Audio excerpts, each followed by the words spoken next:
All the Texans wide receivers were dominant. J.K. Dobbins looks like he is all the way back. Isaiah Likely could be a tight end one this season, and the Falcons did not look particularly good. A lot to break down in this first edition of the Fantasy Playbook for 2024. Let's start with Joe Mixon. He looks like a really safe option for 2024. He is in a very good offense. It may be the best situation of his career. He had 30 carries today, had 26 points in half PPR leagues and a touchdown versus Indy. This is a guy I think is going to be one of the best values in fantasy this year. You're comfortable starting him every week, and he looks really comfortable. He was running hard. He was very fantasy productive in his first game with the Texans. Yeah, and just as we expected for all of those Houston Texans wide receivers as well, they all had really good days. Even Tank Dell, who was the last option there, still got like 7 targets, and no, it didn't turn into production for him. But Stefon Diggs, 18 points. Nico Collins, 15 points. This is exactly what we thought would happen against the secondary for the Colts that was just absolutely awful. I'd expect more big games for each one of these guys, all 3 of them in the Houston Texans receiving room,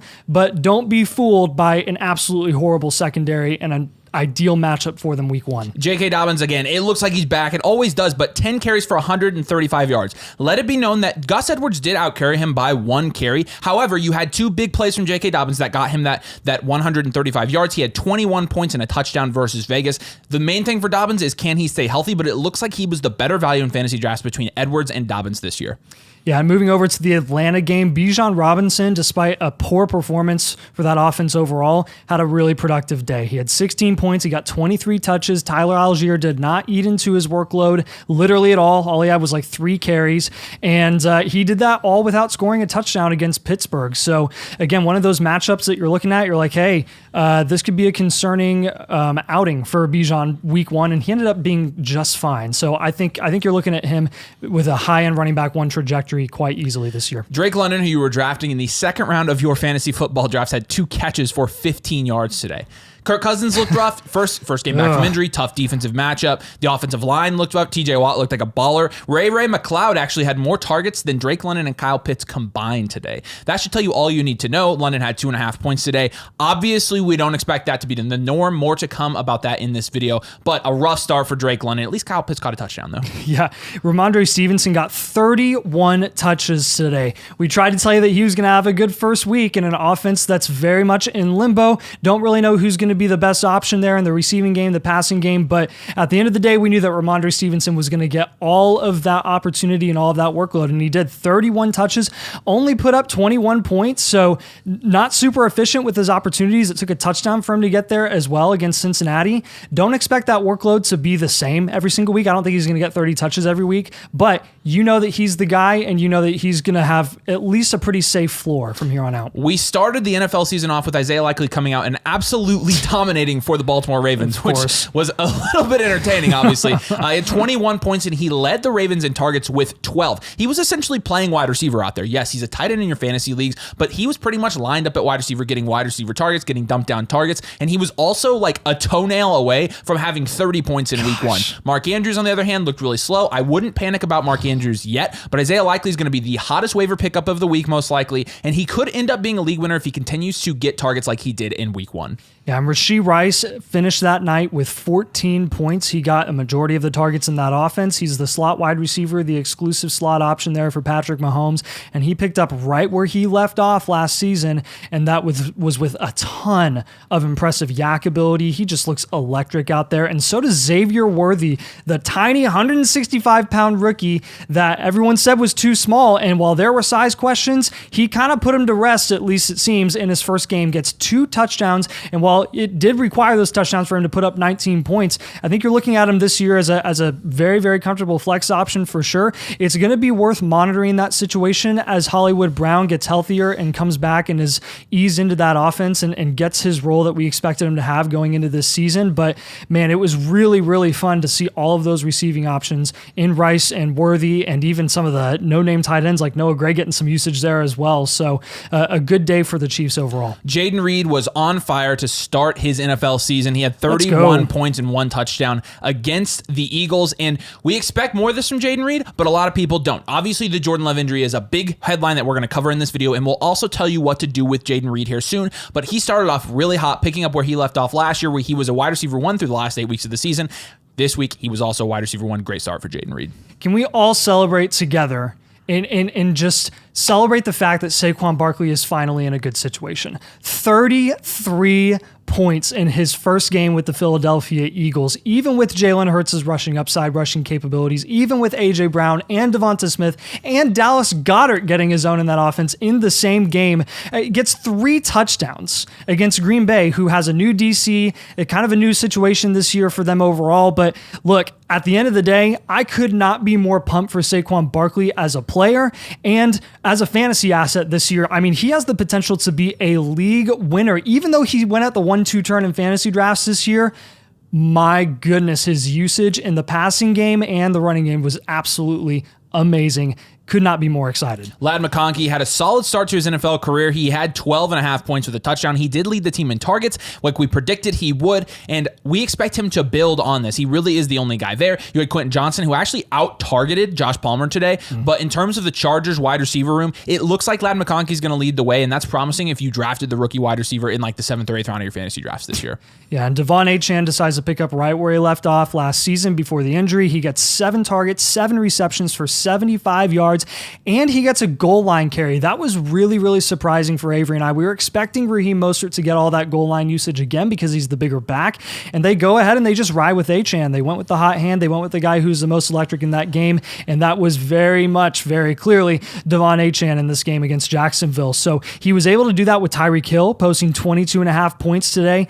Look, I think DeVon Achane, when he is healthy, when he's on the field, he has this ability and he has the upside to score 40 points. I mean, he didn't even get that many carries and wasn't even super efficient with the carries that he got. It was all the receiving usage and then that goal line touchdown as well. So DeVon Achane, I think any owners out there that were expecting a lot from Achane, I think you're feeling really, really good right now. Let's talk about Marvin Harrison Jr., who made his debut today but only had 1 point on 1 catch. Rip. And this is not something to be super alarmed about yet. The Cardinals offense looked better than expected in a competitive game with the Bills, and Greg Dortch had 8 targets, McBride had 9 targets. So those guys look really solid in terms of options for your fantasy team. We'll talk about Greg Dortch a little bit later, but in terms of Marvin Harrison Jr., I wouldn't freak out yet. He was playing X the entire game. He led the team in snaps and routes run, if I'm not mistaken, and so with that being said, I would expect the production to come, the targets to come. It's just a rookie getting his feet under him, so no reason to panic there. Josh Allen doesn't need Stefon Diggs. Heck, he could be fine without Keon Coleman and Dalton Kincaid and Shakir and James Cook. If he was the only player on the field, he would still be amazing and he would still be Superman and he would continue to be the Josh Allen that we've come to know and love. He was absolutely worth the investment that you spent on him a lot of times in the early 4th round of your fantasy drafts this year. He's going to continue to have this upside, 4 touchdowns against Arizona. Again, a very friendly matchup for him against a defense that still is average at best, very depleted at multiple positions on the defensive side of the ball. But at the end of the day, it's Josh Allen. This is exactly what we expected from him. He doesn't need Diggs. All around, tight ends have been pretty poor in week 1. We talked about likely, but when you look at the rest of the tight ends across the league, Kelsey had 6 points, Andrews had 3 points, Ingram had 1 point, Kincaid had 2 points. And so between that, Njoku got banged up, Jake Ferguson got banged up. A lot of these elite tight ends that we were drafting, with Sam Laporta playing as we speak right now, a lot of these elite tight ends have not yet found their footing. These guys will probably find their footing later on, but for now, some slow starts for tight ends across the league is probably hurting a lot of our fantasy teams. Travis Etienne started out the day really, really well. It was super exciting. You're like, yes, he got his touchdown. We're good to go. Let's go. And then he essentially splits carries with Tank Bigsby. And he's pretty inefficient on the day, Etienne is. And he ends with 11 points. Again, a lot of that being attributed to the touchdown that he got against Miami. This is concerning, and this is something that we're going to monitor. Later in the waivers section in this video, we're going to talk about how much we want you to invest in Tank Bigsby off of waivers if he's available in your leagues, but you're going to want to be following this for sure. I think Doug Peterson is definitely putting his money where his mouth's at, and he said that Etienne was going to get a little less work this year. Less could be more with him, and they're doing that and giving Tank Bigsby touches. So Tony Pollard, what can I say? Out-touched Tyjae Spears 18-9 today, had 17 points and a touchdown versus Chicago. Look, if you drafted Tony Pollard, I think he's going to be a great value for us this year. A lot of people were saying, hey, the Chicago Bears matchup is not going to be good. Chicago Bears will shut down Tony Pollard. Didn't happen. Tony Pollard produced. He outproduced Tyjae, and he looks like a really, really good flex for your fantasy football teams. If you drafted him, I would be thrilled after this week. Can someone that has a non-biased opinion on the Indianapolis Colts please tell us what to do with Anthony Richardson? Because he has 9 completions on the day, 85% of his yardage is attributed to 3 of those completions. He had 3 60-yard passes, 2 of which were to Alec Pierce, and 2 of those passes were also touchdown passes. And then he gets another one on the ground and posts 26 points. He's going to finish as a top 6 QB this week and a hyper-productive fantasy asset. So I guess I'm kind of answering it for myself. From a fantasy perspective, Anthony Richardson is exactly what you thought that he could be right out the gate, immediately. It took 9 completions for him to still finish with 26 points. That is insane.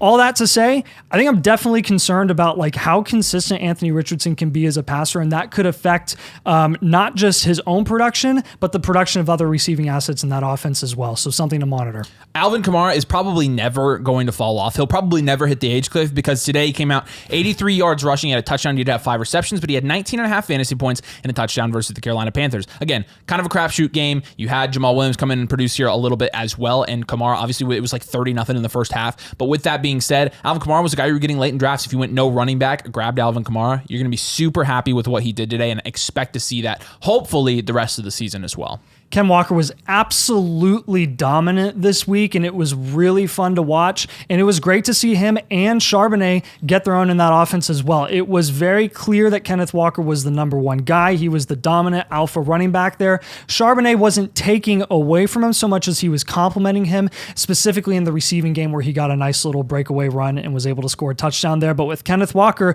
20 carries and a touchdown, finished with 18 points against Denver. He's going to have tougher matchups down the line, but I think you're excited to see what Walker is able to do week 1, and now he just has to stay healthy. That's always been the question with him, not his ability as a true running back. Let's talk about Devaughn Vele, who led the Broncos in receiving today. I know. All right. A rookie, by the way, 8 of 8 receptions. So he's targeted 8 times, and he had 39 yards. So again, not great in that department, but he did have 8 points. So he didn't have a touchdown. But the main thing here is he was the leading receiver there.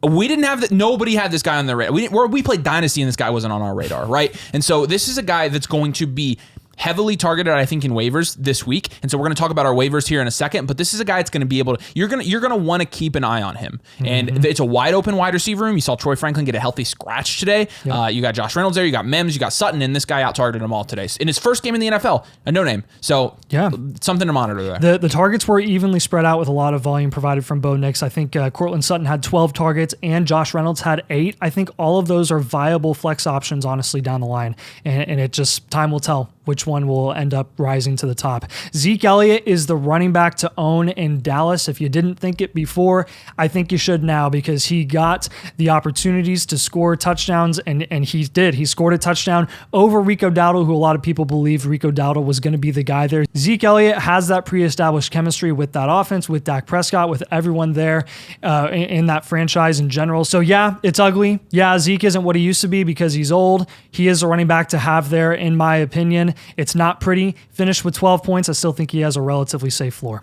The Bears wide receivers did absolutely nothing in week 1, but let's follow the targets here. Keenan Allen had 11 targets. DJ Moore had 8 targets, and Odunze had 4 targets. Keenan Allen had 44% of the team targets in this game. That's significant. He did only have 5 points. He did not have a touchdown. It was kind of a crapshoot. The defense kind of carried. But with that being said, if we're following the targets, Keenan Allen is definitely somebody you're going to have to keep an eye on, because the slow and fat allegations may not have been true. May not have. We'll see. Mike Evans and Chris Godwin were both very productive in a super productive game for the Tampa Bay Buccaneers overall. Mike Evans had 20 points. Godwin, as an exclusive slot wide receiver, had 18 points as well.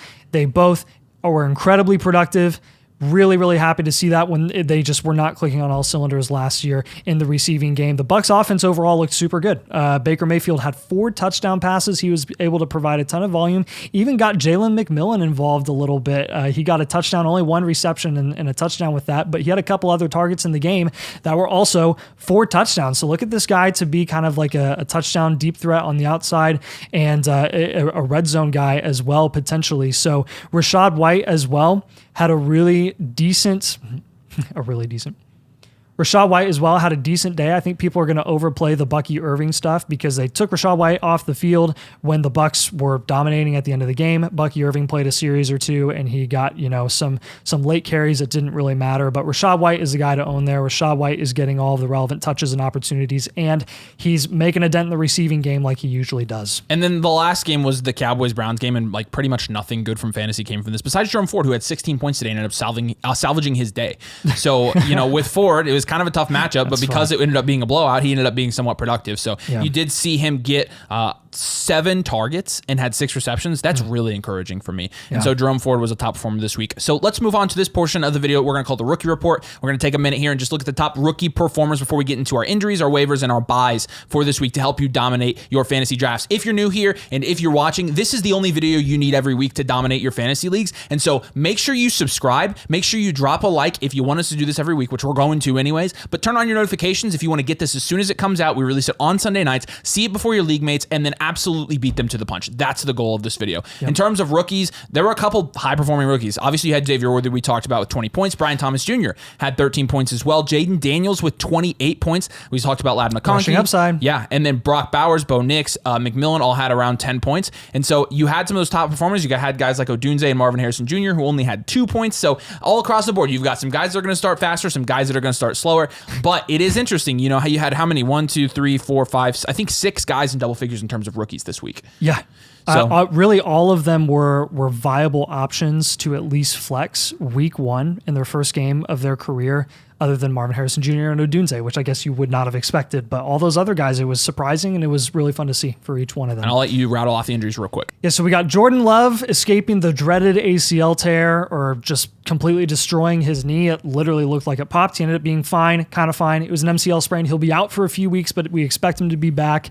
A lot of you that invested in Jordan Love breathing a big sigh of relief. That was really the biggest injury news this week. Jordan Addison ruled out with that ankle injury. It was the same ankle injury that he suffered in early training camp that I think he re-aggravated, so that's something to monitor in future weeks as well. They may sideline him for a bit to rest it a bit more. Josh Allen left with a hand injury. We'll know a little bit more over the next couple of days to the extent of that hand injury. I doubt that they're going to pull him. It's Josh Allen. He's going to keep playing. Jake Ferguson out of lower leg injury. That's another one that we're going to have to monitor as well. I mean, he could be out for a significant amount of time. It did not look good. And then David Njoku with an ankle injury. That is also something that he could be out for a couple weeks. I wouldn't be surprised if it was an ankle sprain. Then Kenneth Walker leaves with an abdomen injury. We talked about him being a really good running back, being very capable of being productive. He's got to stay healthy. He's got to get over this abdomen injury. Yeah, so let's move to the waiver portion of our video here, and let's talk about Andrei Iosivas first. Rostered in 22% of leagues. This is a dude that was on the field for the Bengals as much as any wide receiver in week 1. He is going to be somebody that I think we're going to want to get on our rosters this week, and we'll give you more detailed breakdowns of this in our waivers video. Definitely keep an eye out for him. He's one of the top trending players in Sleeper right now. Yep, and then Justice Hill, who had 8 targets and had some red zone usage as well, despite Derrick Henry being in that running back room. Good insurance to have if you're a Derrick Henry owner. I really think that he's, got a cap ceiling, obviously, but with that receiving usage, if he's getting 8 targets, yeah, I'll take him. I mean, he could turn that into a touchdown or a big play anytime. Isaiah Likely, obviously, is going to be the most popular one this week. Rostered in 30% of leagues. He's going to be the hottest name on the market. I'd pick him up even if you don't need him because you're going to have a ton of trade leverage with him. With him being such a hot name right now, he's definitely going to be one of the top waiver pickups this week. Greg Dortch was the second highest target option for Kyler Murray in his first game back. And Trey McBride, that was incorrect, sorry. Greg Dortch had 8 targets just behind Trey McBride as the leading receiver there in that offense for Arizona.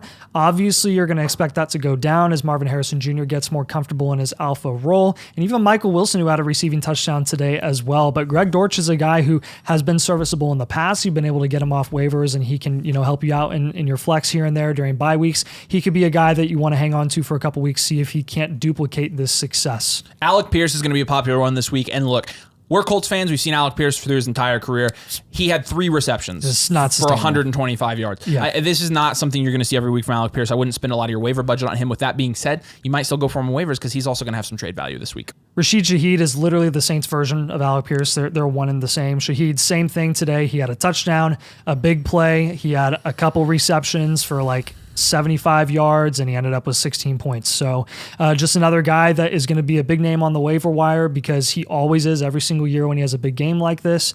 You might want to grab him if you can for very, very cheap just for some trade leverage because like an Olave owner might be interested in him. Yeah, and then Tank Bigsby, and this is somebody that actually got a fair amount of touches today. After last year, he didn't get a lot of touches. He had 12 carries today. I believe he had like 73 yards. 12 carries, 73 yards, 7.5 fantasy points in half PPR leagues. Mm-hmm. So I think this is going to be a hot one this week as well. This is one I would actually consider spending a good amount of my waiver budget on. Yeah. And again, we'll give you more details on that in our waivers video that drops in the morning, but he's definitely going to be a hot one this week, and I'm going to really target him in my leagues. So now let's go to the buys portion of our video now. We're going to talk about these guys again. We'll have a specific buys video come out later in this week, but we want to go through and give you a heads up on who you should probably be looking to trade for right now in your fantasy football leagues before we even drop that video tomorrow. And one of them is going to be Jayden Reed, who's now unstartable, I've seen, without Jordan Love. The notion that Jayden Reed is going to fall completely off the face of the earth, in my opinion, is a little bit of an overreaction. Yeah.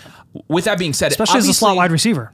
Correct. With that being said, because he is probably the most QB proof of any of those wide receivers, being a slot wide receiver, getting those easy targets. Also, them using him in the rushing game does give him a little bit more quarterback proof as well. And I do think you're going to see a severe decline in value for Jayden Reed. People are going to be totally out on him without Jordan Love. I think there's an opportunity to buy low here if your league mates are freaking out about that injury. But I'm all in on Jayden Reed still, and Jordan Love's going to be back, and so I'm buying for when he's back and when I'm in the playoffs for fantasy. Yeah, Drake London is also going to be a buy here, 2.5 points. People have PTSD from overinvesting in him last year in a bad offense. He puts up 2.5 points today.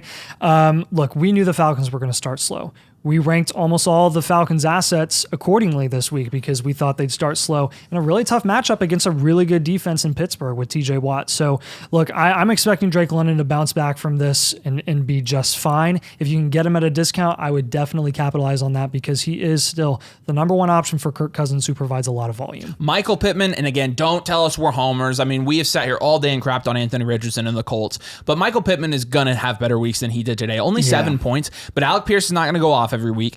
You're not going to have random touchdowns from Ashton Dulin, right? He did get the volume he needed in the first half. He had 7 targets in the first half, and then after that, he completely was out of the game plan. And part of it was because he had Stingley on him pretty much all day, one of the top cornerbacks in the league. The game plan in future weeks will feature him more. He's going to be a good target if people are completely out on him moving forward.